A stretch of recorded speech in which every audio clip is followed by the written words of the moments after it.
শীতকালীন ছুটিতে সাজ্জাদ, রাব্বি আর সাকিবরা শিক্ষকদের সঙ্গে সিমলার পথে বেরিয়েছিলেন।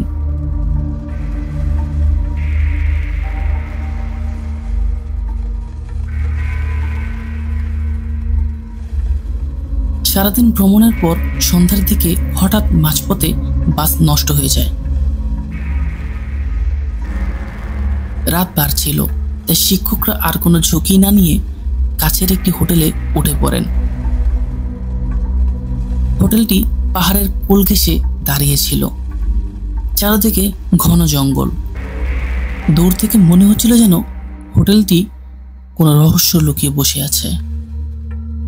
রাতের খাবার শেষে সবাই নিজ নিজ ঘরে গিয়ে শুয়ে পড়লেও সাজ্জাদ, রাব্বি আর সাকিবের ঘুম আসছিল না।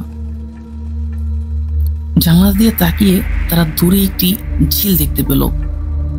চাঁদের আলোয় ঝিলটা যেন চকচক করছিল, অন্ধকারের মাঝে একটা রহস্য তৈরি করছিল। তখনই পুরনো একটি গল্প মনে পড়ে যায় তাদের। একবার এরকমই একটি ট্যুরে স্কুলের কয়েকজন ছাত্র রাতের বেলা ঝিলে গিয়ে ছবি তুলেছিল এবং তাদের তোলা ছবির কারণে তারা স্কুলে জনপ্রিয় হয়ে যায়। সেই স্মৃতিই যেন তিন বন্ধুর মনে দুঃসাহস জাগিয়ে দিল। তারা ঠিক করলো দারোয়ান ঘুমিয়ে পড়লেই তারা বেরিয়ে পড়বে। অবশেষে যখন চারপাশ থমথমে হয়ে উঠল, তিন বন্ধু অন্ধকার জঙ্গলের পথে হাঁটা শুরু করলো। ঝিলটি চোখে যতটা কাছে মনে হচ্ছিল, বাস্তবে সেটা এত কাছে ছিল না। পথ যেন শেষই হচ্ছিল না, ঠান্ডায় কাঁপছিল তারা। ঠিক তখনই সাজ্জাদ টের পেল সাকিবকে কোথাও দেখা যাচ্ছে না।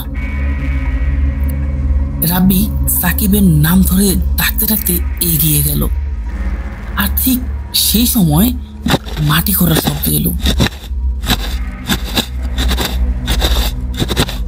ঝোপ সরিয়ে সামনে যা দেখা গেল তা দেখে বুক শিউরে উঠল তাদের। সাকিব গর্ত করছে, কিন্তু তার চোখ যেন মানুষের নয়, একবারে কালো। কিছুক্ষণ পর সাকিব গর্ত খুঁড়তে খুঁড়তে অজ্ঞান হয়ে পড়ে গেল। সাজ্জাদ সাকিবের জ্ঞান ফিরালো, কিন্তু পরক্ষণেই দেখলো রাব্বির চোখ সাকিবের মতো কালো হয়ে গেছে।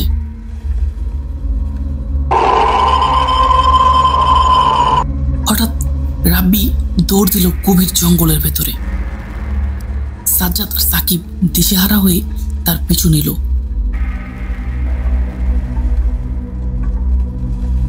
এবং অচিরেই এসে দাঁড়ালো এক ভাঙাচোরা অট্টালিকার সামনে।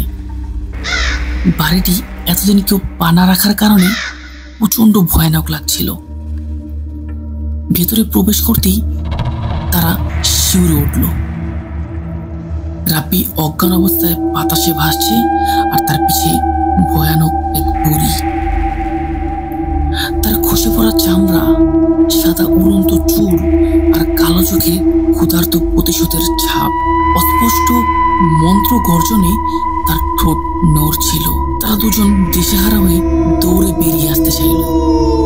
হঠাৎ পেছনে তাকিয়ে দেখে বুড়ি পোকামাকড়ের মতো হাত পা ভর করে সিঁড়ি বেয়ে নেমে আসছে। সেই ভঙ্গি তাদের রক্ত হিম করে দিল।